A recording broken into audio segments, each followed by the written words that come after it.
Buenas tardes a todos los presentes. Vamos a comenzar con la clase de curso de diagnóstico por imágenes. Le voy a dar la palabra a la doctora Alejandra Besone, que va a hacer la presentación del disertante. Buenas tardes, doctora. Tiene la palabra, puede comenzar cuando lo desee. Bueno, muchas gracias, Darío. Bueno, buenas tardes a todos, buen viernes, buena jornada. Continuando con el curso integral de diagnóstico por imágenes. Bueno, como dice bien ahí la presentación, hoy el disertante va a hablar de abdomen agudo, el rol en las imágenes. El doctor es el doctor Sebastián Jiménez, así que bueno, estamos atentos a escucharte, doc. Cuando vos quieras, comenzá nomás. Bueno, buenas tardes a todos, buen viernes. Vamos a ver algo de abdomen agudo y el rol que tienen las imágenes para el diagnóstico de la patología abdominal en urgencias. Bueno, como abdomen agudo se define la presencia de un dolor abdominal que hasta el momento no ha sido diagnosticado, que tiene una presentación reciente con una evolución inferior a una semana. Representa un motivo de consulta muy común en las salas de emergencias, de un 5 o un 10% de todas las consultas. Y acá, bueno, podemos ver las causas más frecuentes de dolor abdominal que se presentan en la consulta en una guardia. La causa más frecuente es el dolor abdominal inespecífico, seguido por la apendicitis aguda, la obstrucción intestinal, distintos desórdenes del tracto genitourinario, diverticulitis aguda, y bueno, también colecistitis aguda y pancreatitis en orden decreciente. Hoy en día la tomografía conmutada suele ser una de las técnicas de elección para poder diagnosticar la patología abdominal en urgencia, por la alta resolución espacial que tiene el método. Y bueno, la ecografía principalmente es de gran utilidad cuando sospechamos patologías en el cuadrante superior derecho del abdomen, de etiología biliar, o cuando sospechamos apendicitis aguda o patologías uroginecológicas. Bueno, otro método que tenemos para poder evaluar al paciente con dolor abdominal es la radiología convencional. Las radiografías que se empleaban con mucha frecuencia en la anterioridad era la radiografía de tórax y la radiografía directa del abdomen, con el paciente en de pie. En la actualidad están un poco en desuso por el advenimiento de los métodos de imágenes como la ecografía y la tomografía computada, y se ha visto que la radiografía convencional tiene una implicancia muy baja en el diagnóstico y en el tratamiento de los pacientes con abdomen agudo. Con anterioridad, una radiografía directa de abdomen se pedía prácticamente a todo paciente que ingresaba con dolor abdominal en la guardia. Hoy en día, las principales indicaciones de una radiografía directa de abdomen son la sospecha de una obstrucción intestinal, la sospecha de una perforación de víscera hueca para buscar neumoperitoneo, la sospecha de litiasis colateral o cuando sospechamos un cuerpo extraño. Son las principales indicaciones para la directa de abdomen en la actualidad. Hoy en día, bueno, el advenimiento de los métodos seccionales de imágenes ha disminuido mucho la utilización de la radiología convencional para el paciente con dolor abdominal. Tanto la tomografía como la ecografía nos aportan mucho más información. Bueno, como sabemos, la ecografía es un método disponible, de fácil acceso en la mayoría de las salas de emergencia o en la mayoría de los centros. Es un examen que tiene ciertas ventajas, es un examen dinámico, en tiempo real, lo cual nos permite, por ejemplo, evaluar la peristalsis de las asas intestinales, o nos permite evaluar, por ejemplo, la movilidad de una litiasis y determinar si esa litiasis se encuentra enclavada, por ejemplo, en el cuello vesicular, o si es una litiasis móvil. Es un método de bajo costo, tiene como ventaja que no emplea radiaciones ionizantes, pero bueno, una de las desventajas que tiene es que es un método operador dependiente y que como inconveniente para el examen se puede ver dificultado en pacientes ancianos, en pacientes obesos o con abundante meteorismo. Además, bueno, hacer un examen en tiempo real también permite guiar procedimientos intervencionistas, como por ejemplo guiar procedimientos para drenar colecciones. La tomografía conmutada en la actualidad es de gran utilidad para el diagnóstico del paciente con dolor abdominal. Tiene como ventajas que nos permite confirmar el diagnóstico que estamos sospechando, así como también permite excluir o confirmar otra patología alternativa al diagnóstico de sospecha. Nos permite también evaluar la severidad y la extensión del proceso que diagnosticamos, y también, bueno, sirve como guía terapéutica. Las principales desventajas son que emplea radiación ionizante y el uso de contrastes endovenosos. En distintos trabajos, bueno, se ha visto que la tomografía computada, cuando se utiliza para evaluar al paciente con abdomen agudo, ha disminuido las tasas de hospitalización, así como también permite disminuir los intervalos desde la admisión del paciente hasta la intervención quirúrgica en caso de que así sea necesario. Permite descartar enfermedad significativa en un porcentaje elevado de los casos, y en muchos casos también nos permite obtener un diagnóstico alternativo para los síntomas del paciente. Un ejemplo de eso lo podemos ver en esta imagen que tenemos aquí, donde, bueno, era un paciente que se presentaba con un dolor en el flanco de la fosa ilíaca izquierda, y al cual se le solicitó una tomografía con contraste, y los hallazgos que podemos ver es una radiopacidad de morfología ovoidea con densidad grasa, que se encontraba rodeada por un halo de mayor densidad y en íntimo contacto con la pared del colon, ¿sí? Por lo tanto, esto hace el diagnóstico de una apendicitis diploica como un diagnóstico alternativo a una diverticulitis aguda. Por lo tanto, modifica la conducta terapéutica en este paciente. Bueno, vamos viendo algunos casos clínicos para ir desarrollando ciertas patologías. El primero se trata de un paciente de 56 años con dolor en el hipocondrio derecho, con fiebre y leucocitosis, al cual se le realiza una ecografía, y estos son los hallazgos que tenemos. Este es un corte longitudinal de la vesícula biliar, donde podemos ver que hay múltiples litiasis en el interior de la vesícula. Vemos que las paredes de la vesícula están engrosadas, y en el cuello vesicular nos encontramos con una litiasis que no era móvil, que se encontraba enclavada, ¿sí?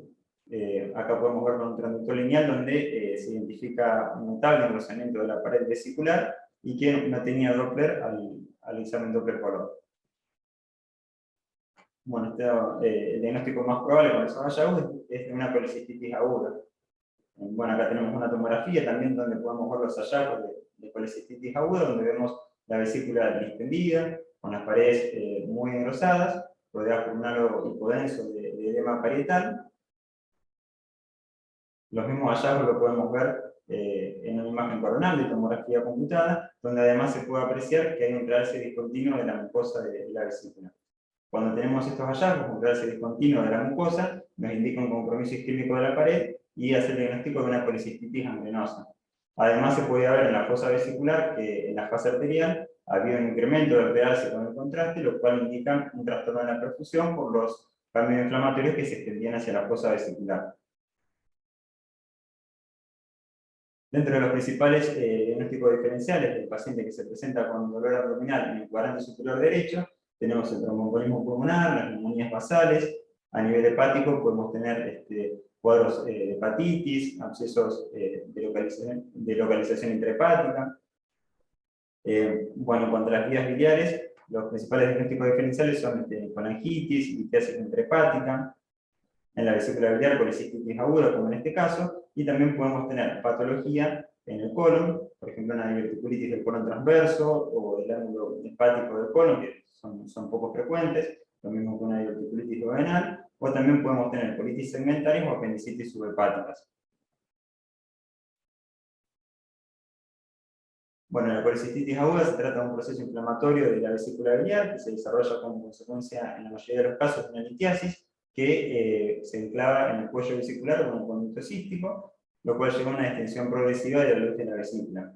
Es de gran utilidad la ecografía para el diagnóstico de esta entidad, por lo que decíamos que es un método accesible, que nos da información en tiempo real, que nos permite una buena valoración de la vesícula biliar, y porque permite detectar la totalidad de las litiasis en la vesícula. A diferencia de la tomografía, que las litiasis puras de colesterol no suelen ser visibles por tomografía, ya que son isodensas con la bilis.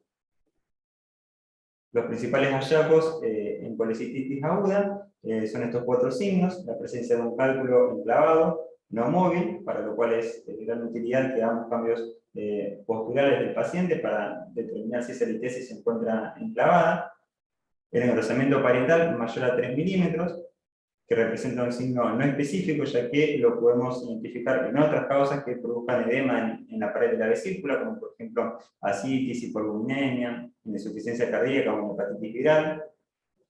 El aumento del diámetro transverso de la vesícula, superior a 4 centímetros, también es otro hallazgo diagnóstico, y la ecografía nos permite evaluar mejor el signo diamórfico. Por lo tanto, nos permite obtener un signo diamórfico ecográfico que también es de gran valor para el diagnóstico de esta entidad. Dentro de las complicaciones de la policistitis aguda, podemos tener perforaciones de la vesícula biliar, las cuales se pueden desarrollar hacia la fosa vesicular con desarrollo de colecciones entre la pared de la vesícula y el hígado, como podemos ver en estos casos, que hay una discontinuidad del realce de la pared vesicular por necrosis de la pared, y tenemos una pequeña colección en íntimo contacto con la pared vesicular. O también se pueden desarrollar perforaciones libres hacia la cavidad peritoneal con el desarrollo de una peritonitis.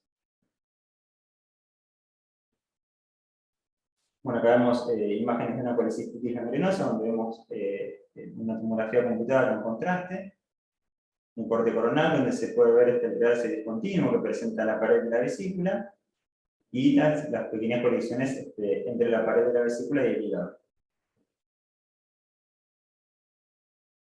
Otro signo que podemos identificar también en tomografía computada son los trastornos de la perfusión hepática o trastornos transitorios de la perfusión del parénquima hepático. Estos se producen como consecuencia de la extensión de los cambios inflamatorios hacia el parénquima hepático vecino a la vesícula, y se traducen en la tomografía por áreas que presentan mayor realce durante la fase arterial, como podemos ver en este caso, que se homogeneizan durante la fase venosa. Acá ya estamos en una fase venosa y podemos ver que esa área hipervascular durante la fase arterial, en la fase venosa, se ha homogeneizado con el resto del parénquima. Lo mismo podemos apreciar en estas imágenes coronales, donde había una zona de mayor realce adyacente a la vesícula, y que en la fase venosa se tornó homogénea con el resto del parénquima. Bueno, acá vemos algunas imágenes de resonancia de policistitis aguda. Primero tenemos una secuencia T2 en plano axial, una secuencia T2 convencional, sin supresión grasa, donde podemos identificar una litiasis en el cuello vesicular y las paredes de las vesículas también, que se encontraban muy engrosadas. Las litiasis en resonancia se van a ver hipointensas, tanto en T1 como en T2, y acá en la imagen adyacente podemos ver un T2 con supresión de la grasa. Las técnicas con supresión de la grasa, al disminuir la señal de la grasa intraabdominal, nos permiten ver muy bien los cambios inflamatorios de la grasa vecina a la vesícula. También, bueno, otro hallazgo característico de colecistitis. Bueno, acá podemos ver algunas imágenes de litiasis vesiculares no complicadas. ¿Sí? Recordemos que las litiasis puras de colesterol no son visibles en tomografía computada en la mayoría de los casos por ser isodensas con la bilis. En cambio, cuando las litiasis se encuentren calcificadas parcialmente o en su totalidad, como en este caso que tenemos una fina calcificación periférica, se tornan evidentes en la tomografía computada. Acá, bueno, podemos ver otro ejemplo de litiasis no complicada en la luz de la vesícula biliar, y en este caso estas litiasis tienen gas en el interior, que se desarrolla como parte, se cree que se desarrolla como parte del proceso de cristalización de los litros. Cuando tenemos gas en el interior de las litiasis, también se hacen visibles en la tomografía computada. Bueno, acá vemos imágenes de resonancia de un paciente con un cuadro de colestasis, donde podemos identificar en la luz del colédoco distal una pequeña imagen hipointensa que produce un defecto de represión en el colédoco distal compatible con una litiasis coledociana. Acá podemos ver en el plano coronal, donde se ve una litiasis de pequeño tamaño en el colédoco distal, en el colédoco intrapancreático, y que está produciendo una dilatación difusa del colédoco. Y acá tenemos una colangioresonancia, donde se puede apreciar la litiasis en el colédoco distal y la dilatación tanto de la vía biliar extra como intrahepática. Bien, la colangioresonancia es el método de mayor utilidad de imágenes para poder diagnosticar litiasis coledociana. En ocasiones también las litiasis en el colédoco las podemos ver en tomografía computada como estructuras de mayor densidad en la luz del colédoco. En este caso, en este otro paciente, podemos ver también una litiasis localizada en el colédoco distal, hiperdensa espontáneamente en la serie sin contraste. Acá tenemos ya una fase con contraste, una fase venosa, donde podemos identificar dilatación de la vía biliar intrahepática. Y acá en esta otra fase podemos identificar la litiasis y un realce difuso de las paredes del colédoco por cambios inflamatorios. Es de gran importancia que realicemos una fase sin contraste para aquellos casos en que la litiasis tenga una mayor densidad en comparación a la bilis, podamos verla y no quede oculta luego de que administremos el contraste endovenoso.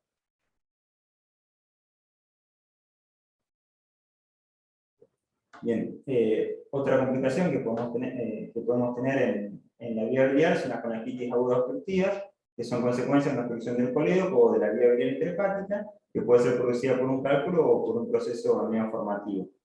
Los principales microorganismos son Escherichia coli, Klebsiella, Enterococo y bacteroides, que pueden llegar hasta el colédoco de forma retrógrada desde el duodeno, o pueden también llegar a través de los linfáticos o por el flujo venoso portal. El incremento de la presión intraductal puede favorecer el paso de los gérmenes a la circulación portal o linfática, produciendo distintos episodios de bacteriemia. Los principales signos de colangitis aguda que podemos identificar tanto en tomografía como en resonancia son aumento del espesor de las paredes de la vía biliar, con realce de las paredes, áreas de hiperrealce parcheadas o incuñas dentro del parénquima hepático por trastornos de la perfusión por el proceso inflamatorio, abscesos hepáticos que pueden ir desde microabscesos a abscesos de mayor tamaño. Y bueno, y tanto la tomografía como la resonancia en la mayoría de los casos nos permite identificar la causa obstructiva. Bueno, acá vemos un ejemplo de colangitis aguda en una tomografía computada donde se puede apreciar en la fase arterial que tenemos todo un área con trastorno de la perfusión del parénquima hepático en el segmento 4 y en el segmento 2, que además se asociaba a dilatación de la vía biliar con realce irregular de las paredes. Ya estamos aquí en una fase venosa donde el parénquima hepático se ha homogeneizado, ese trastorno de la perfusión se homogeneizó, y podemos ver también la vía biliar intrahepática dilatada con el realce de las paredes. Era también una colangitis de etiología biliar. Bueno, otro caso clínico, un paciente de 16 años con dolor en fosa ilíaca derecha, con fiebre y leucocitosis, que como método inicial se pidió una ecografía. Bueno, en la ecografía los hallazgos podemos ver en la fosa ilíaca derecha una estructura tubular con las paredes engrosadas que terminaba en fondo de saco ciego, que tenía las paredes engrosadas con un diámetro máximo de 10 milímetros y que se acompañaba de cambios inflamatorios de la grasa vecina. ¿Sí? Bueno, los hallazgos son compatibles con una apendicitis aguda. Acá podemos ver en un corte transversal del apéndice los cambios inflamatorios de la grasa vecina.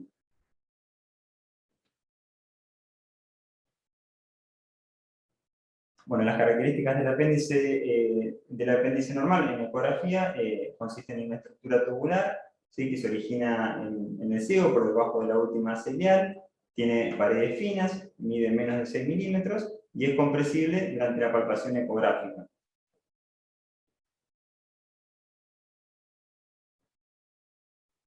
Acá podemos ver un apéndice normal en tomografía computada, donde vemos una estructura de paredes finas, sin cambios inflamatorios de la grasa adyacente. El diámetro máximo debe ser entonces de 6 milímetros, la grasa homogénea, no infiltrada. Y en tomografía podemos identificar también la presencia de gas intraluminal en condiciones normales.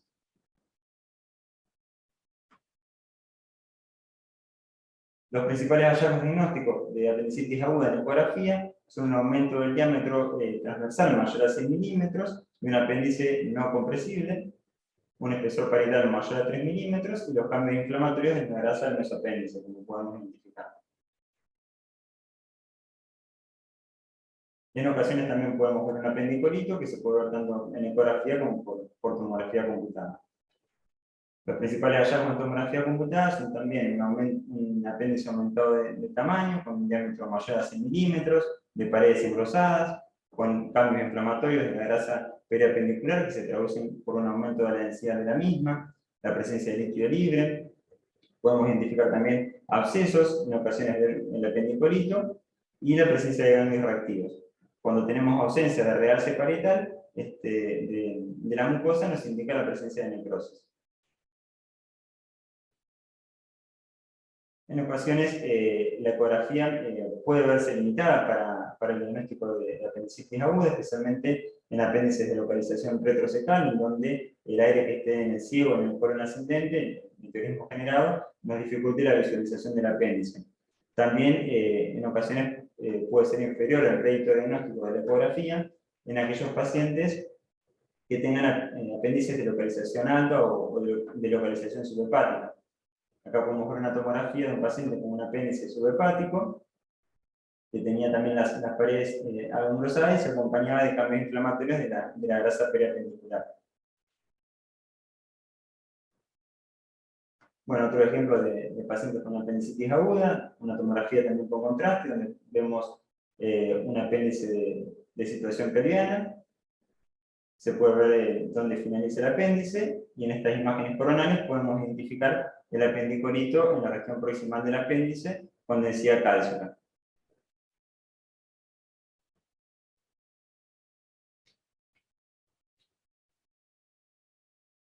Acá podemos ver un ejemplo de una apendicitis complicada con un absceso, donde podemos ver en la zona centroabdominal una colisión con un aspecto bilobulado, de paredes bien definidas y con niveles hidroaéreos. Acá podemos identificar el apéndice que está cruzando por debajo de los vasos ilíacos, y se puede identificar en la punta, en el extremo del apéndice, un área con ausencia de realce, donde hay una solución de continuidad parietal por necrosis y perforación que estaba comunicando con la colección. Bien, imágenes del mismo paciente donde podemos identificar la colección de gran tamaño y se puede ver la relación que presenta con el apéndice. Dentro de los principales diagnósticos diferenciales del dolor abdominal en el cuadrante inferior derecho, tenemos aquellas causas en el apéndice, como estábamos hablando de la apendicitis aguda, patologías en el colon derecho, como diverticulitis derecha, tiflitis, en ocasiones ileitis segmentarias, adenitis mesentérica, que es un diagnóstico diferencial muy importante de la apendicitis aguda, y en las mujeres todas las causas ginecológicas de dolor abdominal, como por ejemplo enfermedad pelviana inflamatoria, torsión de ovario o ruptura de un quiste ovárico, endometriosis, embarazos ectópicos. Bueno, vamos a ver otro caso clínico, una paciente femenina de 75 años de edad, con dolor abdominal en la hipocíliaca derecha, consultaba también por náuseas, vómitos y fiebre. Llevaba 24 horas de evolución, en el laboratorio había leucocitosis con neutrofilia y no tenía antecedentes de apendicectomía. Por lo tanto, bueno, el diagnóstico que nos podemos llegar a plantear es de una apendicitis aguda. Se le realiza una ecografía a la paciente donde no se llegó a una conclusión diagnóstica, y por lo cual se solicitó una tomografía con contraste. Los principales hallazgos que teníamos en la tomografía era, naciendo del ciego, adyacente a la última ciliar, había una estructura sacular con burbujas aéreas, que era un divertículo del colon derecho. Se asociaba a cambios inflamatorios de la grasa, y había unas burbujas aéreas que estaban por fuera del divertículo y por fuera de las asas, que era aire libre por una microperforación. Acá podemos verlo en el plano sagital, donde se ubica este divertículo con las paredes engrosadas y los cambios inflamatorios de la grasa. Y acá lo vemos en el plano coronal, y podemos apreciar también los cambios inflamatorios de la grasa adyacente. Bueno, imágenes ampliadas donde podemos ver el divertículo y el aire libre que estaba por fuera del divertículo. También podemos ver la última ciliar que tenía las paredes engrosadas por continuidad del proceso inflamatorio. Bueno, el diagnóstico fue una diverticulitis derecha, y acá, bueno, la importancia de la tomografía computada que permitió realizar un cambio en la conducta terapéutica, porque la paciente recibió un tratamiento antibiótico y tuvo una evolución favorable, a diferencia de una apendicitis que requeriría un tratamiento quirúrgico. Bueno, algunas palabras de diverticulitis derecha, poco frecuente en nuestro medio, se da con mayor frecuencia en países asiáticos. Los hallazgos son muy similares clínicamente o desde el punto de vista de las imágenes a una diverticulitis izquierda, y la importancia es que puede simular otras patologías. Con los métodos de diagnóstico por imágenes debemos excluir una apendicitis aguda. De acá, bueno, vemos las imágenes de esta paciente, donde podemos apreciar el apéndice que tenía características normales. Podemos ver bien una estructura tubular que finalizaba en fondo de saco ciego, que medía menos de 6 milímetros y las paredes no estaban engrosadas.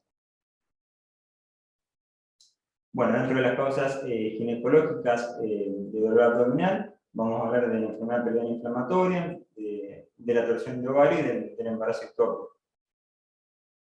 En cuanto a la enfermedad pelviana inflamatoria aguda, se trata de un conjunto de infecciones que implican al sistema reproductor femenino, como endometritis, apendicitis y abscesos tubováricos, que se desarrollan por una infección ascendente, habitualmente de etiología polimicrobiana. Los principales hallazgos que vamos a tener en las imágenes son densificación de los planos grasos, aumento del tamaño del útero, aumento del espesor del endometrio, podemos tener hidro o fibrosalpings y el desarrollo de abscesos tubováricos. Bueno, acá podemos ver imágenes de una paciente donde tenemos un fibrosalpings bilateral, se observan las trompas muy distendidas, con un contenido hipoecoico, particulado y heterogéneo, ¿sí? de probables características purulentas, tanto la trompa derecha como la trompa izquierda, y aparte podemos identificar líquido libre. Una tomografía de la misma paciente donde podemos ver las trompas muy distendidas, con realce de sus paredes, tanto la trompa izquierda como la trompa derecha. Bueno, el embarazo ectópico se produce como consecuencia de la implantación de un óvulo fecundado fuera de la cavidad endometrial. El 95% de los embarazos ectópicos se localizan en la trompa. Los principales hallazgos que podemos encontrar en ecografía son un aumento de tamaño del útero, con ausencia de saco gestacional en su interior. Vamos a encontrar la presencia de líquido libre y hallazgos anexiales que van desde un saco gestacional con un saco vitelino en su interior o con un embrión hasta una masa anexial de gran tamaño. Bueno, acá podemos ver distintos ejemplos de embarazos ectópicos, donde podemos ver en la región anexial una imagen con aspecto de saco, que tenía un aumento de la vascularización al doble color por la reacción desigual. Otra paciente donde vemos el útero muy aumentado de tamaño, una ecografía transvaginal, y se puede identificar en la región anexial la presencia de un saco gestacional con un saco vitelino en su interior. Otro ejemplo también de un embarazo ectópico con una reacción desigual muy importante, con un importante aumento de la vascularización. Y bueno, acá podemos ver una imagen longitudinal del útero con abundante líquido libre en el fondo del saco de óvulos.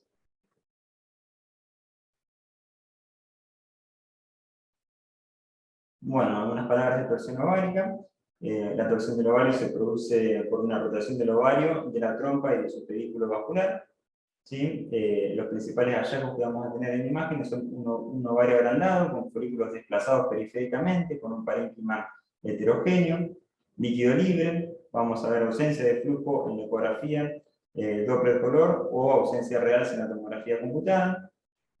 En ocasiones podemos encontrar un tumor anexial, como la causa que desencadenó la torsión del ovario, y también en ocasiones se puede ver el signo de aurículo o el remolino, por la torsión del pedículo vascular. Bueno, acá vemos una imagen coronal de tomografía computada, donde vemos el ovario derecho, que estaba muy agrandado de tamaño, como consecuencia de una torsión ovárica, una tomografía así. Y acá en las imágenes adyacentes podemos ver imágenes de ecografía, también de una torsión de ovario, donde vemos un ovario muy aumentado, con folículos periféricos y un parénquima heterogéneo, tanto en un corte longitudinal como en una imagen transversal. Bueno, el diagnóstico diferencial en los pacientes con dolor en el cuadrante inferior derecho es la adenitis mesentérica. Se trata de un simulador muy común de apendicitis y es la segunda causa más común de dolor en el cuadrante inferior derecho luego de la apendicitis. Se trata de una inflamación autolimitada, benigna de los ganglios linfáticos mesentéricos, secundaria a un proceso inflamatorio que puede ser generalmente de etiología viral. Se presenta con mayor frecuencia en niños y en adultos jóvenes, y el diagnóstico se puede realizar con certeza siempre que veamos el apéndice normal y que no nos encontremos con cambios inflamatorios en la grasa del cuadrante inferior derecho. Bueno, así es como se ven los ganglios de una adenitis mesentérica, vemos un aumento en el número de los ganglios en la fosa ilíaca derecha, un aumento en el número y el tamaño de los ganglios que se encontraban agrupados, y bueno, podemos hacer este diagnóstico con seguridad siempre que podamos identificar el apéndice con características normales o que veamos que no hay cambios inflamatorios en la fosa ilíaca, por ejemplo en la grasa, o la presencia de líquido libre o colisiones que puedan estar asociadas a una apendicitis. Otra causa de dolor abdominal en el cuadrante inferior derecho son las ileitis infecciosas, ¿sí? Que se pueden presentar como un cuadro de dolor abdominal, está asociado a diarrea y fiebre, o en ocasiones pueden producir un cuadro que sea indistinguible de una apendicitis aguda.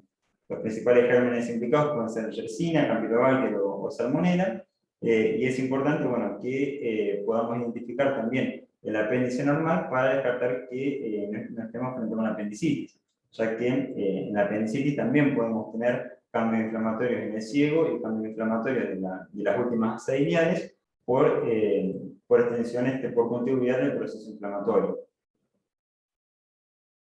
Bueno, acá vemos una tomografía computada en cortes coronales con contraste oral positivo, donde se puede apreciar en un paciente con una ileitis infecciosa un engrosamiento de la última asa iliar, con algunos ganglios reactivos mesentéricos, y podemos identificar el apéndice secal de paredes finas y de características normales, con lo cual podemos excluir una apendicitis aguda. Bueno, otro cuadro clínico de un paciente masculino de 75 años de edad, que consultaba por dolor abdominal de 12 horas de evolución en el cuadrante inferior izquierdo. Se presentaba con fiebre, náuseas y vómitos, defensa, dolor a la palpación profunda y leucocitosis. Se le solicitó una tomografía computada donde podemos identificar una imagen diverticular con las paredes engrosadas, cambios inflamatorios de la grasa peridiverticular, como podemos apreciar acá.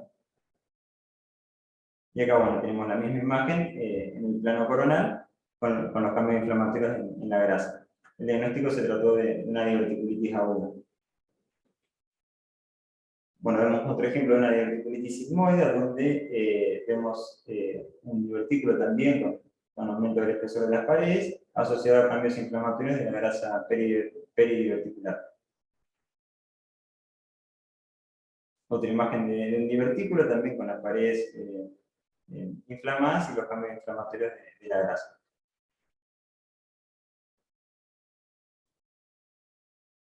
Bueno, la tomografía computada es el método que tiene mayor sensibilidad y especificidad para el diagnóstico de diverticulitis aguda, cercanas al 100%. La diverticulitis aguda se desarrolla en la mayoría de los casos como consecuencia de una impactación fecal sobre la luz del divertículo, que lleva a una lesión de la mucosa y al desarrollo de una microperforación en la mayoría de los casos. Los principales hallazgos en tomografía van a ser los cambios inflamatorios de la grasa adyacente al colon y al divertículo, el engrosamiento de las paredes del divertículo y también el aumento del espesor de las paredes del colon adyacente. En ocasiones podemos tener también perforaciones libres con el desarrollo de una peritonitis o perforaciones bloqueadas con el desarrollo de colecciones adyacentes al colon o adyacentes al divertículo. La ecografía tiene una sensibilidad inferior para el diagnóstico de diverticulitis aguda, principalmente por el meteorismo abdominal, que en ocasiones puede dificultar identificar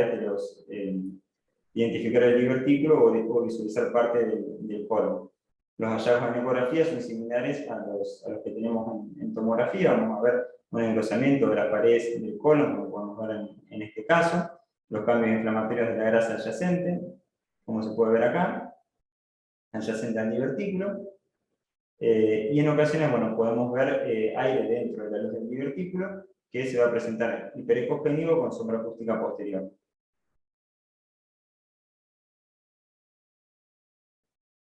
Bueno, como diagnóstico diferencial también del dolor en el flanco izquierdo, otro caso clínico de un paciente masculino de 45 años de edad, que consultaba por dolor abdominal en el flanco izquierdo, de 6 horas de evolución. Al examen físico no presentaba signos de irritación peritoneal, los signos vitales estaban conservados y el laboratorio era normal. Se le realizó una ecografía donde veíamos un aumento focal de hipogenicial de la grasa adyacente al colon descendente de características inespecíficas, por lo cual se pidió una tomografía computada que bueno, la realizamos inicialmente sin contraste endovenoso. Los hallazgos que vimos en esa tomografía era un colon descendente con las paredes finas, sin ninguna imagen diverticular, y podíamos ver que la grasa adyacente al colon descendente tenía un aumento de la densidad y se observaba una estructura de morfología ovoidea adyacente al colon, con un halo de mayor densidad, bien definido, y una imagen lineal en la parte central.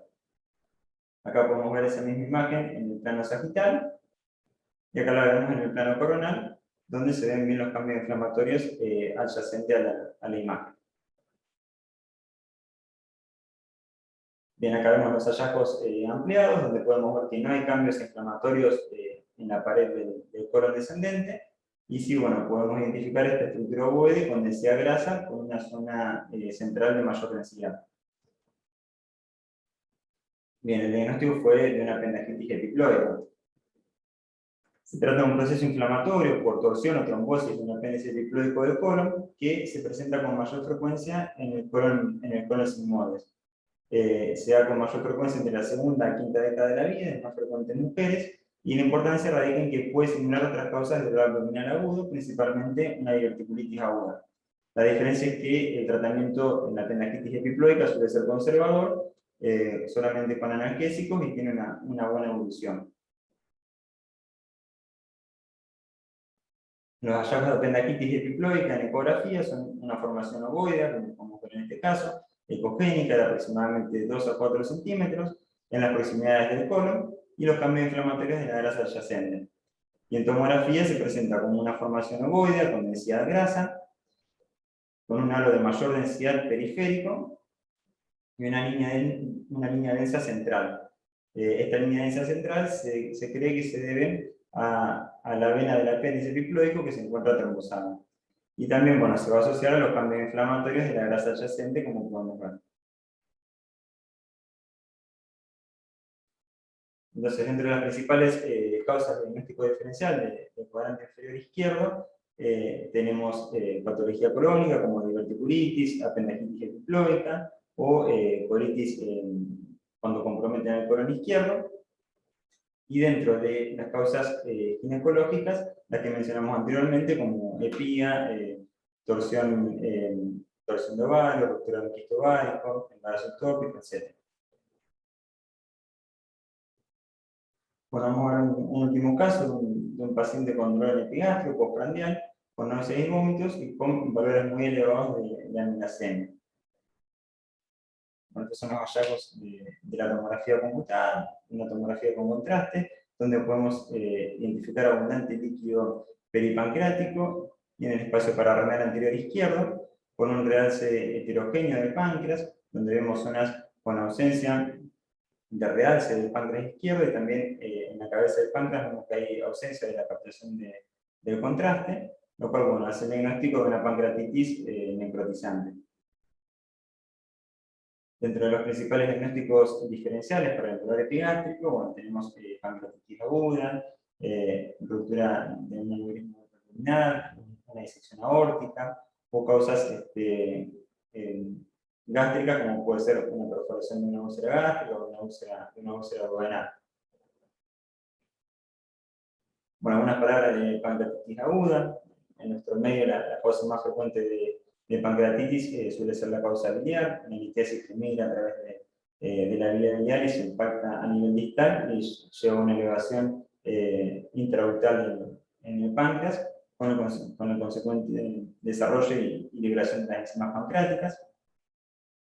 El diagnóstico se realiza con el cuadro clínico y con los datos de laboratorio, con una amilasa con valores 3 veces por encima del valor normal. La tomografía computada la deberíamos solicitar dentro de las 48 horas para poder determinar la severidad de la pancreatitis, determinando el índice de severidad tomográfico, y la ecografía la podemos realizar al ingreso del paciente para determinar si la pancreatitis es de una posible etiología biliar. Los principales hallazgos de una pancreatitis aguda en tomografía computada son aumento del volumen pancreático, como podemos ver en este caso. Vemos un aumento del volumen de la glándula pancreática con pérdida de su señalizado habitual, con aumento de la densidad de la grasa peripancreática. También nos podemos encontrar con zonas densas espontáneamente por la presencia de hemorragia, y con el contraste endovenoso podemos identificar las zonas de necrosis, como vemos en este caso, que hay prácticamente ausencia de realce de todo el páncreas a nivel del cuerpo y de la cola por una necrosis extensa. Por lo tanto, la tomografía computada nos permite diferenciar entre las causas de pancreatitis edematosas y de aquellas causas de pancreatitis necrotizantes necrohemorrágicas. Bien, también bueno, nos vamos a encontrar con modificaciones justapancreáticas en la tomografía computada, como son infiltración de la grasa peripancreática, endurecimiento de las fascias, líquido libre, la presencia de derrames pleurales, entre otros hallazgos. Bueno, acá vemos un ejemplo de una pancreatitis edematosa, donde se ve el páncreas con cambios inflamatorios de la grasa peripancreática, que se traducen con un aumento de la densidad. Y acá, bueno, podemos identificar una pancreatitis necrotizante, donde tenemos ausencia de realce del páncreas a nivel de la cabeza y del proceso uncinado, y también ausencia de realce en parte del cuerpo y cola del páncreas. Entonces, la tomografía computada deberíamos solicitarla, salvo que existan dudas diagnósticas, en las primeras 48 horas para poder determinar la severidad de una pancreatitis aguda. Para poder determinar la severidad desde el punto de vista de las imágenes, vamos a emplear los criterios de Balthazar sumado al porcentaje de necrosis que afecta a la glándula pancreática. ¿Sí? Entonces, si sumamos los criterios de Balthazar y el porcentaje de necrosis, podemos determinar un score, que es el índice de severidad por tomografía computada, que en base a esa puntuación la podemos caracterizar a la pancreatitis en leve, moderada o severa, con, bueno, con la consecuente posibilidades de complicaciones locales o a distancia de la pancreatitis. Bueno, como conclusión, los métodos de diagnóstico por imágenes en la actualidad son una herramienta fundamental para el diagnóstico etiológico del dolor abdominal. Nos permite diferenciar entre las causas de abdomen agudo médico y quirúrgico, así como también permiten determinar la gravedad y detectar complicaciones. Bueno, muchas gracias. Esa fue la primera presentación. Doc, ¿te puedo hacer una preguntita? Pues estaba mirando. Sí, cómo no. Puse a los alumnos, si quieren preguntar, pueden preguntar por el chat o levantar la mano para activar el micrófono. Y yo de mi parte quería preguntarte, perdón, pero estoy con mucho dolor de garganta. Ya se sabe que el diagnóstico por imágenes en pancreatitis, número 1, es la tomografía, ¿sí? Ahora, yo te pregunto, en un ecografista bien entrenado, uno puede pedirlo de primera instancia y lograr imágenes de sospecha diagnóstica de una pancreatitis aguda por ecografía. Sí, principalmente, o sea, la indicación de la ecografía al primer momento es identificar si es una etiología biliar la que está desencadenando la pancreatitis, o sea, siempre que ya hayamos hecho el diagnóstico con la clínica y con el laboratorio. Pero bueno, con la ecografía también nos vamos a encontrar con signos de pancreatitis, como bueno, puede ser la presencia de líquido libre, En ocasiones se pueden verse colecciones peripancreáticas, pero bueno, el rédito diagnóstico que tiene es muy inferior al de la tomografía. Aparte, bueno, no podemos identificar, no podemos diferenciar entre una pancreatitis edematosa de una pancreatitis necrotizante, como nos permite hacerlo la tomografía, siempre y cuando sea realizada dentro de las 48 horas del comienzo de los síntomas. Exacto, exacto. Bien. Sí, porque siempre está esas preguntas, ¿viste? ¿Qué haces primero? ¿Pedís la eco, directamente la tomo cuando vos tenés ya la gran sospecha diagnóstica? Y como vos decís, para no perder tiempo, que no te pasen las 48 horas si es que llega a haber alguna pancreatitis complicada. Claro, generalmente, o sea, se pide a partir de las 48 horas del comienzo de los síntomas, porque si se pide antes, muchas veces todavía no se desarrolló la necrosis en un parénquima La pancreático, entonces, complicación. claro, podemos inicialmente categorizar una pancreatitis como edematosa, y en realidad a las 48 horas o después es una pancreatitis necrotizante, con lo cual el pronóstico cambia totalmente, tanto las complicaciones locales como sistémicas. Exacto, exacto. Bien, bien, muchas gracias. No, por favor. No sé si querés continuar, hacer un descansito. Como quieran, ¿quieren que descansemos unos minutos o continuamos con la siguiente? Como ustedes quieran, doctores, yo estoy a su servicio. Bueno, seguimos entonces. Seguimos, No, perfecto. deme un segundito, Doc, lo ayudo con el power y seguimos. Bárbaro.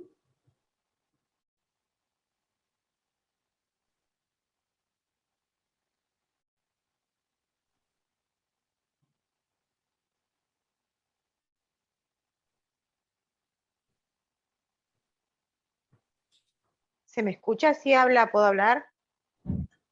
Sí. Mientras acomodan eso, bueno, como dijiste hoy y siempre repetimos, la clínica es soberana y los métodos de imágenes son siempre los métodos complementarios. Y Sí, sí.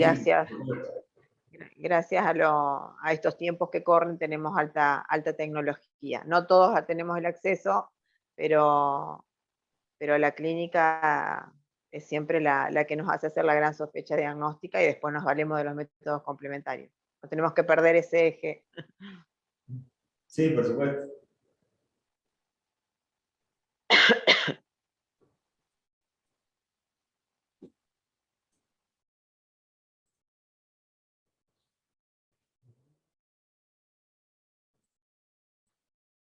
Doc, ¿están viendo o están...? Doctora, Sí, se está viendo y se ve el cursor. ¿se ve la Ahí está. principal? Digamos? Sí, Bueno. ahí dice obstrucción. Ahora vamos a hablar de obstrucción intestinal, el valor diagnóstico de la tomografía computada. Sí, se ve perfecto. Perfecto. Bueno, vamos a continuar entonces. Bueno, inicialmente vamos a hablar del concepto de ILI, o sea, ILI hace referencia a la introducción de la progresión del contenido intestinal, que puede ser producto de una causa mecánica o funcional. Es una patología muy frecuente en los servicios de urgencia, representa hasta un 20% de los motivos de consulta del abdomen, dentro de lo que es el abdomen agudo, y clínicamente se va a presentar con dolor abdominal, distensión abdominal, vómitos, y a medida que el cuadro se instaura puede haber ausencia de eliminación de heces y hematocrita fecal. Bueno, entre la sospecha clínica, la primera prueba diagnóstica que suele indicarse para la sospecha de obstrucción intestinal es la radiografía directa de abdomen. La radiografía directa de abdomen tiene mayor utilidad en aquellas obstrucciones de alto grado, donde bueno, los principales hallazgos que vamos a encontrar son asas intestinales distendidas, con niveles hidroaéreos en su interior, ¿sí? Que en base a la distribución que tengan estas asas intestinales, vamos a poder identificar si corresponden al intestino delgado o si corresponden al intestino grueso, en base a la morfología y la distribución que tienen. Además, a partir de eso podemos llegar a sospechar en qué sitio puede estar localizada la obstrucción, si es a nivel del yeyuno ilion proximal, o si es una obstrucción más distal, o si por el contrario la obstrucción se localiza en el colon. Hoy en día la tomografía computada es el método de detección para poder caracterizar correctamente las obstrucciones intestinales, permite detectar el sitio donde se produce la obstrucción, determinar la etiología en la mayoría de los casos, así como también permite identificar a aquellos pacientes que van a requerir un tratamiento quirúrgico urgente, ya que bueno, nos permite identificar obstrucciones en asa cerrada, si hay compromiso isquémico de la pared, o bueno, si tenemos líquido libre o perforación intestinal al identificar neumoperitoneo. Bueno, para el diagnóstico de hilo de intestino delgado, lo primero que vamos a tener en cuenta es la presencia de asas distendidas con un diámetro mayor a 2,5 centímetros. Dentro de los hilos de intestino delgado podemos tener los hilos mecánicos o obstructivos, que la principal característica es la existencia de un punto de transición. Es decir, tenemos asas distendidas proximalmente hasta el punto donde está la obstrucción mecánica y distalmente las asas se encuentran colapsadas. Y el hilo funcional o adinámico se caracteriza por una dilatación difusa de las asas intestinales sin una causa mecánica que justifique esta dilatación. La ecografía, bueno, es de utilidad también, si bien el meteorismo nos puede dificultar mucho la interpretación de las imágenes, pero tiene mucha utilidad para valorar la peristalsis. Nos permite valorar si hay peristalsis intestinal, como suele suceder en las primeras fases de un hilo mecánico obstructivo, donde tenemos contracciones de lucha, o identificar también si tenemos ausencia de movimientos peristálticos, como suele ocurrir en los hilos funcionales o adinámicos. Bien, entonces la tomografía computada tiene gran capacidad para detectar el nivel y la causa de la obstrucción, y también nos permite identificar causas que indiquen sufrimiento intestinal y las complicaciones asociadas. Siempre en los informes debemos identificar la causa, el nivel de obstrucción, el grado de obstrucción, si es una obstrucción de bajo grado, que son las que más dificultades suelen plantear, o una obstrucción de alto grado, y si existen complicaciones asociadas. Los principales signos radiológicos de hilio son el signo del pico, el signo de la diana, el signo del remolino o del whirlpool, el signo del collar de perlas o de las cuentas de collar, el signo del grano de café, asas intestinales con disposición en C, y la presencia de patrones de miga de pan o con aspecto de materia fecal en el intestino delgado. Bueno, el signo de la cuenta de collar se presenta como múltiples burbujas aéreas de pequeño tamaño que se localizan en la zona superior del asa distendida, en aquellas asas que tienen una disposición oblicua. Entonces, en aquellas asas que tienen esta disposición oblicua, el aire se va a localizar en la parte superior con esta morfología. ¿Sí? Podemos diferenciarlo de aquellas asas de disposición transversal, en donde, donde vamos a tener un nivel hidroaéreo bien definido, como en este caso.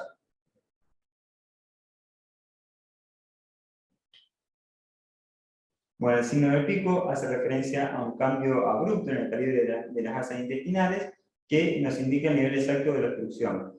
Es característico este signo de presentarse en las bridas y en las populaciones. Entonces acá podemos ver el yeyuno de hilo muy distendido, con niveles hidroaéreos en su interior, y podemos identificar que el punto de transición está en esta asa intestinal, que abruptamente tiene una imagen con aspecto de pico de ave. Distalmente, el intestino se encuentra colapsado, al igual que el colon, lo cual bueno, nos está indicando que tenemos una obstrucción de alto grado en el intestino delgado. Acá bueno, podemos ver la misma imagen orientada en el plano coronal.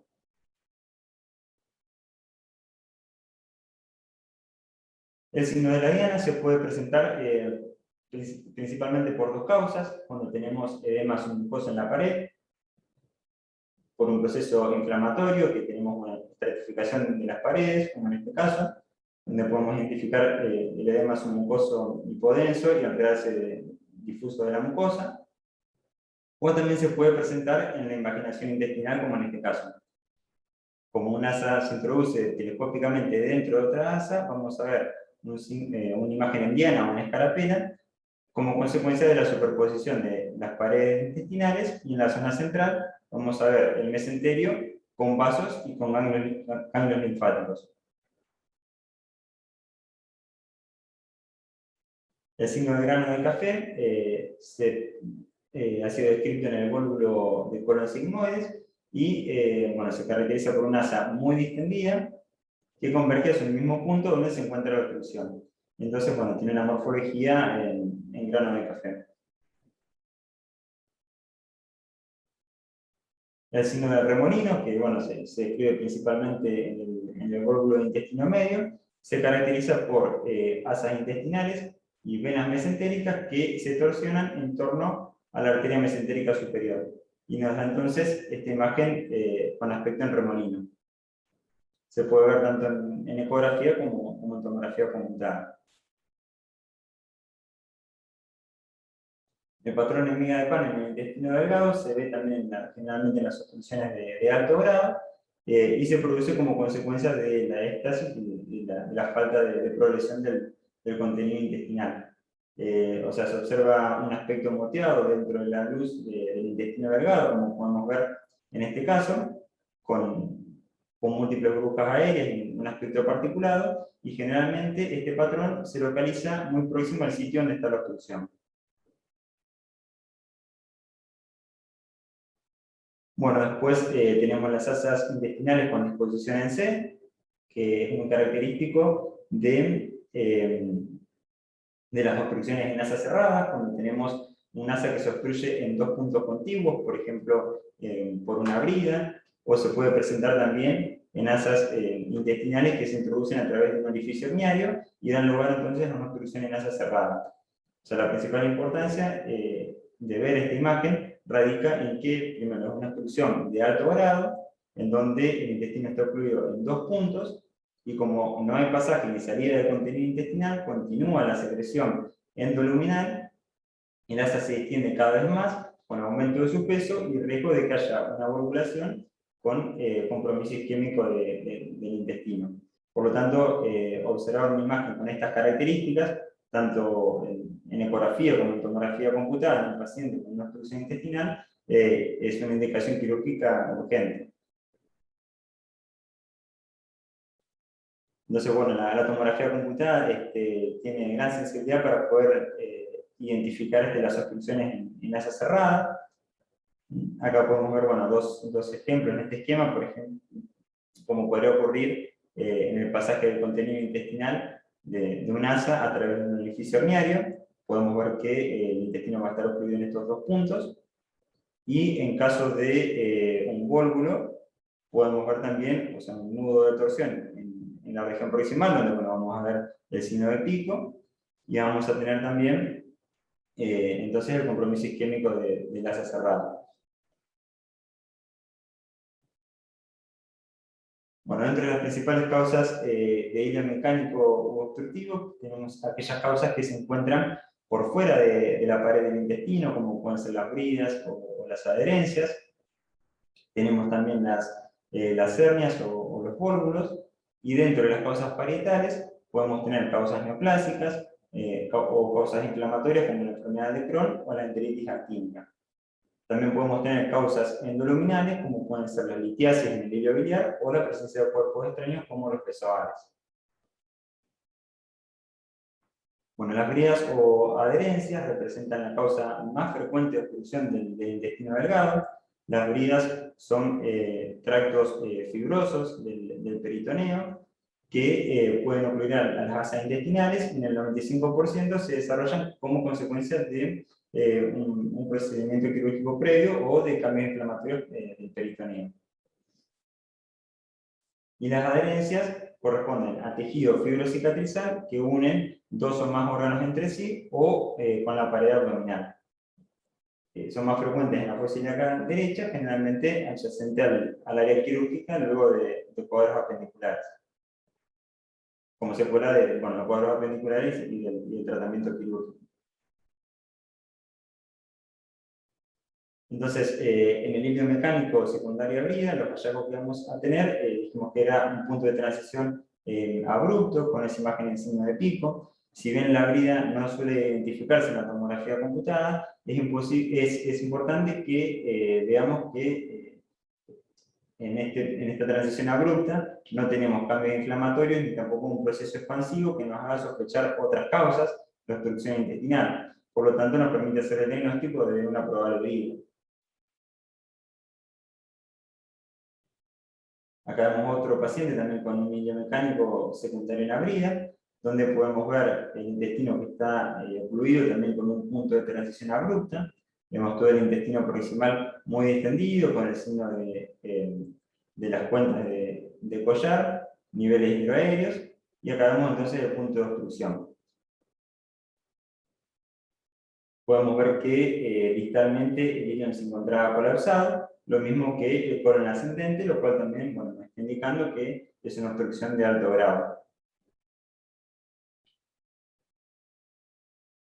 Otro paciente también con una obstrucción en asa cerrada, donde se presentaba con una hernia inguinal indirecta que estaba atascada. Entonces podemos ver dentro del trayecto inguinal una asa distendida, con contenido líquido en su interior. Podemos ver que las paredes realzan continuamente, por lo tanto en este momento no había compromiso isquémico de la pared. Y podemos ver a través del orificio herniario, tanto el asa aferente como el asa eferente, que están ocluidas y colapsadas a nivel del orificio profundo del trayecto inguinal. Y por lo tanto, bueno, también es el diagnóstico de una obstrucción en asa cerrada. Bueno, dentro de las otras causas que pueden producir obstrucción intestinal, tenemos aquellas causas que se localizan en la pared del intestino.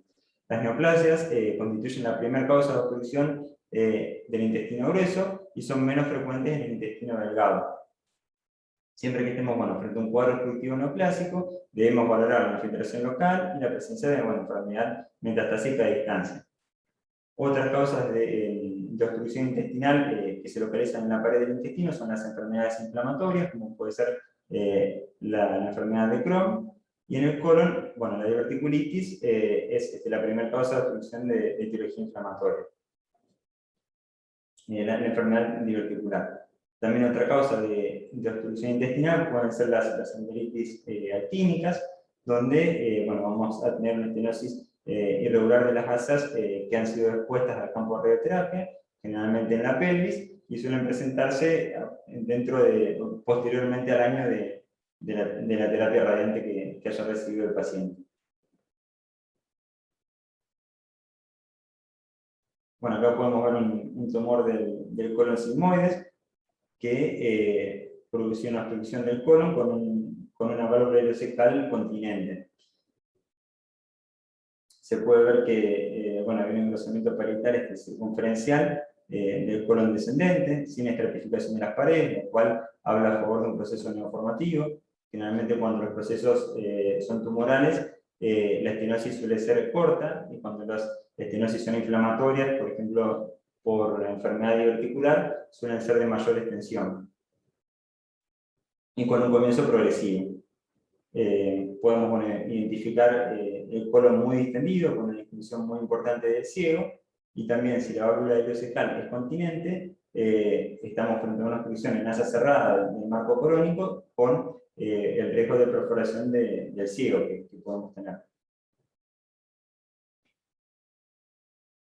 Bueno, dentro de las causas parietales, si bien es poco frecuente, podemos tener en el intestino delgado podemos tener diversos procesos tumorales, como en este caso un adenocarcinoma del intestino delgado, que produce un engrosamiento parietal concéntrico de la pared que ocluía la práctica totalidad de la luz, como podemos apreciar, y toda una dilatación proximal del intestino. Acá vemos ese engrosamiento parietal también en el plano sagital, y el intestino proximal muy dilatado con la presencia de niveles hidroaéreos. Otra causa, la obstrucción intestinal en un paciente con un tumor carcinoide. Y habitualmente los tumores carcinoides tienen la característica de ser muy hipervasculares, con mucho realce en la fase arterial, y podemos ver un asa de intestino delgado con un engrosamiento parietal con mucha vascularización. Y aparte, vemos toda la dilatación proximal por la estenosis que produce el tumor. Y también podemos ver que el colon se encontraba colapsado por ser una obstrucción también de alto grado. Acá vemos una imagen en el mesenterio que corresponde a una adenopatía de este tumor carcinoide. Los tumores carcinoides suelen dar estas adenopatías que son muy características de este tipo de tumor, que son también hipervasculares. tienen mucho RAS en la fase arterial, tienen algunas calcificaciones centrales y suelen ser muy especuladas por toda una reacción desmoplásica que se desarrolla en el mesenterio adyacente por el tumor. Bueno, vamos a ver un cuadro clínico, un paciente de 6 años, varón, sin antecedentes patológicos de jerarquía, que era llevado a la consulta por presentar dolor abdominal de tipo cólico en el flanco de la fosa ilíaca derecha, de 24 horas de evolución, que aparte tenía vómitos y distensión abdominal. El primer estudio que se le solicitó fue una ecografía de abdomen, donde los hallazgos que teníamos eran una imagen en el flanco de la fosa ilíaca derecha, con esa morfología en escarapela o indiana, ¿sí? Que en un corte longitudinal tiene ese aspecto del pseudorriñón tan característico de las invaginaciones, y podíamos ver los vasos mesentéricos en la región central de la invaginada y algunas adenopatías mesentéricas. Se le realizó también una tomografía computada donde veíamos los mismos hallazgos. Se veía una invaginación de gran tamaño que ocupaba la fosa ilíaca derecha, parte de la fosa ilíaca derecha y la totalidad del flanco derecho, ¿sí? Donde vemos las paredes intestinales superpuestas. En la parte central se puede ver grasa mesentérica y algunos vasos mesentéricos. Y también podemos identificar adenopatías mesentéricas que vimos en la ecografía, y el intestino proximal distendido.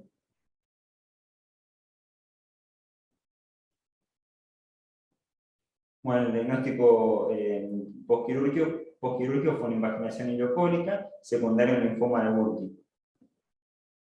Bueno, la importancia de este caso es que las invaginaciones intestinales son más frecuentes en niños, se suelen presentar con mayor frecuencia entre los 3 meses y el año de vida, y en un 90% de los casos suelen ser ileocólicas, y la etiología es idiopática en este rango etario.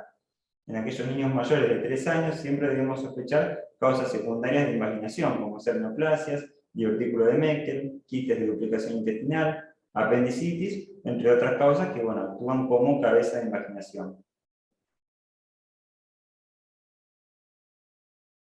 En la ecografía, los hallazgos que tenemos en la invaginación intestinal, en el corte transversal, es esa imagen con aspecto de escarapela o de diana, como podemos ver en este caso, y en el corte sagital adopta un aspecto con morfología de pseudorriñón. Es un aspecto que hace recordar al riñón, en donde las paredes intestinales en la región periférica representarían la corteza del riñón, y el mesenterio invaginado con la grasa y ganglios y vasos sanguíneos representaría el seno del riñón. Bueno, siempre también debemos buscar en la ecografía signos de sufrimiento intestinal, como ser la presencia de líquido libre, asas dilatadas con ausencia de peristalsis y la ausencia de vascularización al Doppler. Bueno, otras imágenes de invaginación, donde vemos esa imagen en diana o en escarapela, con la grasa ecogénica central y con los ganglios en la zona central, ganglios mesentéricos y vasos en la zona central.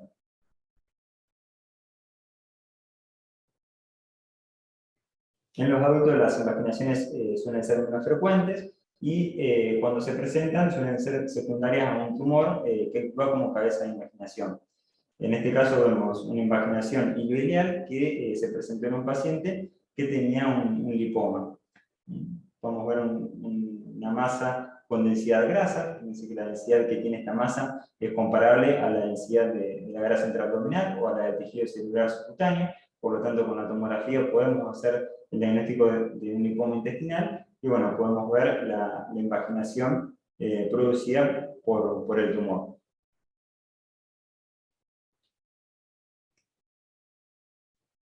Bueno, vamos a ver otro caso de un paciente masculino de 70 años de edad que consultaba por dolor centroabdominal de tipo cólico, que asociaba distensión abdominal y vómitos de 8 horas de evolución. Al examen físico teníamos un aumento de los ruidos aéreos, dolor a la palpación profunda y sin signos de irritación peritoneal. Bien, estos son los hallazgos que teníamos en la tomografía que se solicitó. Lo primero que llama la atención es que el paciente tenía una edad inguinal dentro del asa que estaba herniada en esa inguinal. vemos una imagen de mayor densidad en la luz del intestino. Y podemos identificar en imágenes superiores una vesícula de paredes muy engrosadas, irregulares, con una burbuja aérea en la luz de la vesícula biliar, la vesícula que se encuentra en íntimo contacto, o sea, haciendo un plano de clivaje con la primera porción duodenal. Y aparte, bueno, podemos identificar un pequeño trayecto fistuloso que comunicaba el duodeno con la vesícula biliar. Imágenes, bueno, coronales de este paciente, donde vemos en el interior esa imagen de densidad cálcica. La hernia clínicamente durante el examen físico se redujo, así que bueno, no estaba atascada, y la causa de la obstrucción es esta imagen cálcica que veíamos en la luz del intestino.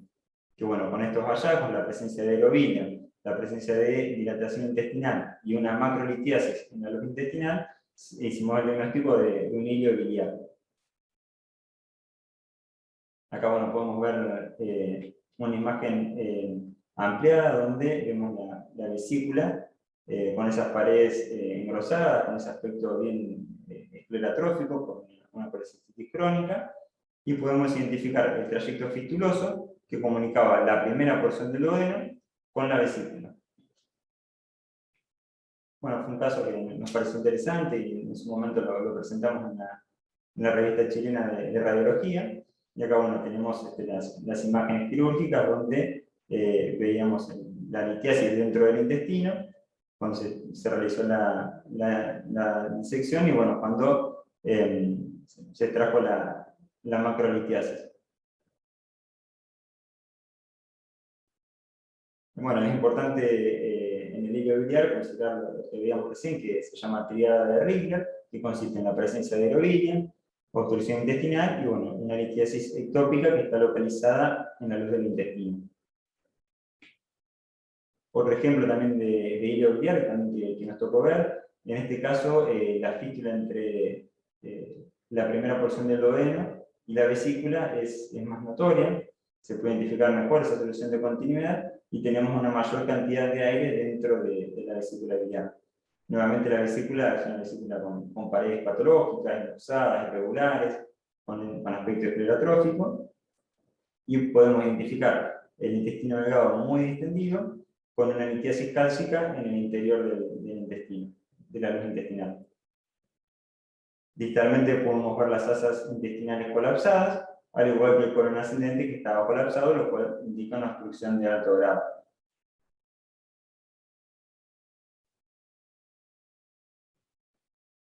Entonces, dentro de las causas intraluminales, como veíamos, tenemos el hilio biliar, bueno, los besoares, que son acúmulos de fibras de origen vegetal, cuando en ese caso reciben la denominación de fitobesoares, o tricobesoares cuando están conformados por pelos, que generalmente los tricobesoares suelen obstruir el estómago. Los cuerpos extraños, también otros cuerpos extraños también pueden ser causa de obstrucción intestinal, y bueno, la impactación fecal en los fecalomas de gran tamaño también nos pueden producir obstrucción intestinal a nivel colon.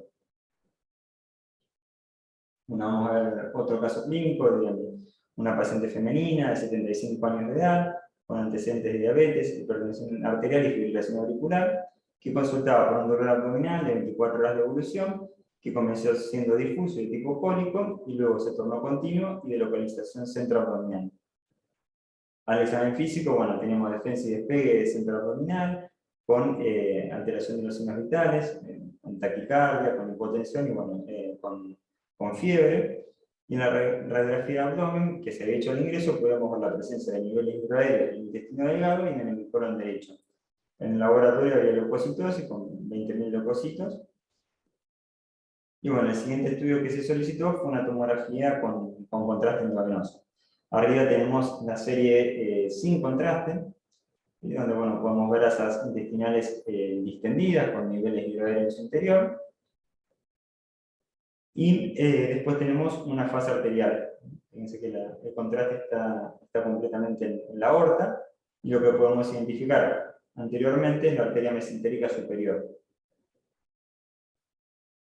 Ahora, si vamos a un corte más inferior, podemos identificar un defecto de represión completo en la luz de la arteria mesentérica superior, ¿sí? Por lo tanto, bueno, se trató de una isquemia mesentérica de origen arterial. Podemos ver acá cómo realza de forma intensa la arteria hepática, y si lo comparamos con la arteria mesentérica superior, tenemos una ausencia de realce. Acá la vemos en un plano sagital, a la arteria mesentérica superior, y el émbolo que estaba ocluyendo a la arteria mesentérica a nivel distal al ósteo. Otro hallazgo que tenemos también es la ausencia del realce de las paredes intestinales, lo cual nos está indicando que hay necrosis por la isquemia.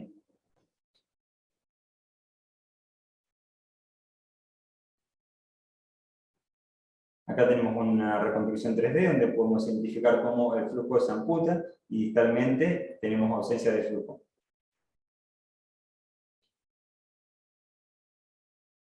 Acá bueno, vemos algunas imágenes ampliadas donde podemos apreciar la arteria mesentérica superior y su relación con la vena mesentérica superior. Como estamos en una fase arterial, no vamos a tener contraste en la vena mesentérica superior, sí en la arteria mesentérica, y en el corte inferior vemos que hay un defecto de represión completa por el émbolo. Vemos ausencia de realce por el émbolo que excluía completamente la luz del vaso.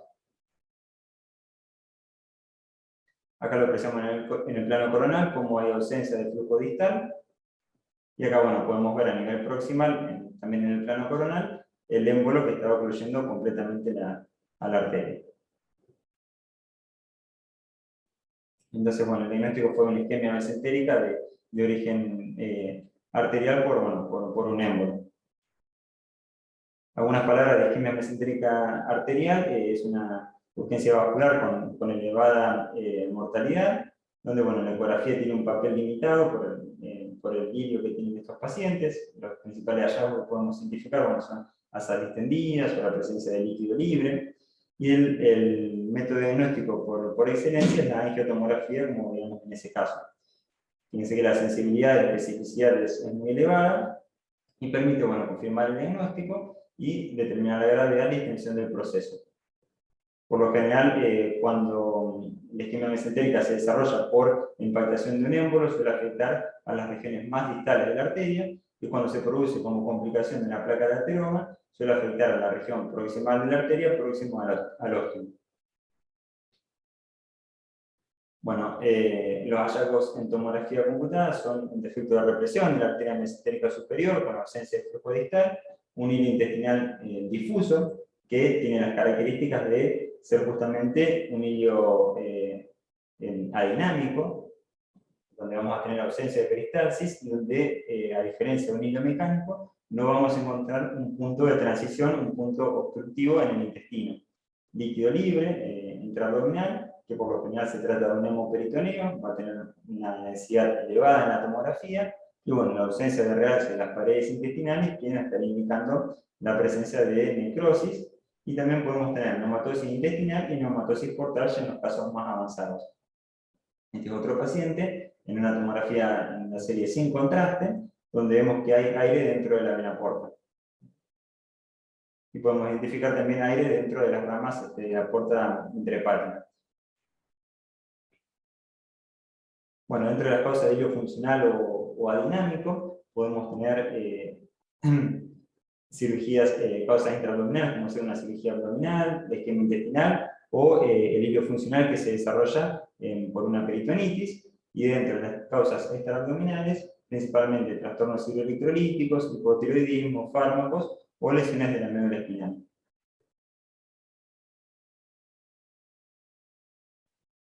Bueno, entonces, acá vemos otro paciente también con una isquemia mesentérica,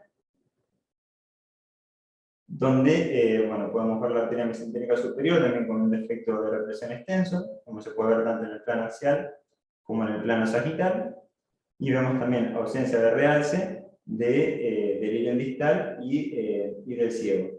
Ya vemos también la presencia de neumatosis portal en el mesenterio. Vemos que los vasos mesentéricos venosos están ocupados por aire,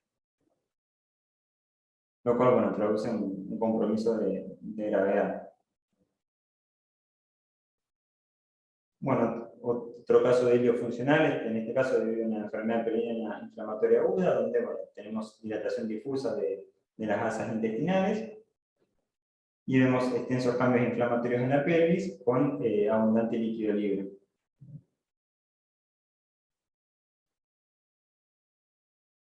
Bueno, en conclusión, la tomografía computada es una herramienta de gran utilidad para poder realizar una distinción entre hilo mecánico y funcional del intestino delgado, nos permite determinar la probable etiología del hillo y además permite establecer la gravedad de la obstrucción, detectar las complicaciones y poder identificar a aquellos pacientes que van a requerir de una intervención quirúrgica urgente y realizar la planificación terapéutica. Bueno, muchas gracias. Gracias, Doc. No sé si hay alguno de los alumnos que quiera hacer alguna pregunta, levantar la mano. Yo no veo ninguna pregunta, Darío. ¿Vos? Yo no veo nada, doctora, no sé si usted quiere hacer algún comentario, si no, bueno, muy buena su clase, doctor, le agradecemos. Sí, Bueno, las imágenes excelentes. A veces yo había hablado con otro de los disertantes que nosotros nos envían últimamente los informes por mail, o tenés que abrirlos en la compu y demás, y es bastante difícil la definición de la imagen a través de la compu. Pero bueno, es lo que viene ahora, ¿no? sí. La verdad que los casos y las imágenes muy buenas, muy claras. Bueno, muchas gracias. Bueno, Doc, Bueno, no sé si quieren realizar alguna pregunta. ¿No? no sé, Darío, si después queda No, el no, yo mail no veo del ninguna doctor. pregunta, doc. No, no veo ninguna pregunta. De todas formas, nosotros lo que hacemos es subir esta clase y si hay alguna consulta la canalizamos a través de la plataforma Moodle. Así que bueno, Bueno, les bueno, agradecemos a Vale. todos los presentes, a usted doctor también, a usted doctora. bueno, muchísimas Bueno, gracias. Y nos vemos en la próxima clase. Le estamos avisando qué horario es y que creo que no es la semana que viene, sino es la próxima semana. Les avisamos por los medios que tenemos de comunicación. perfecto. Bueno, que tengan buen fin de semana todos y Ujú. muchas gracias nuevamente. Bueno, hasta luego, doctor. Muchas gracias. Hasta luego, doctora. Chau, chau, Darío.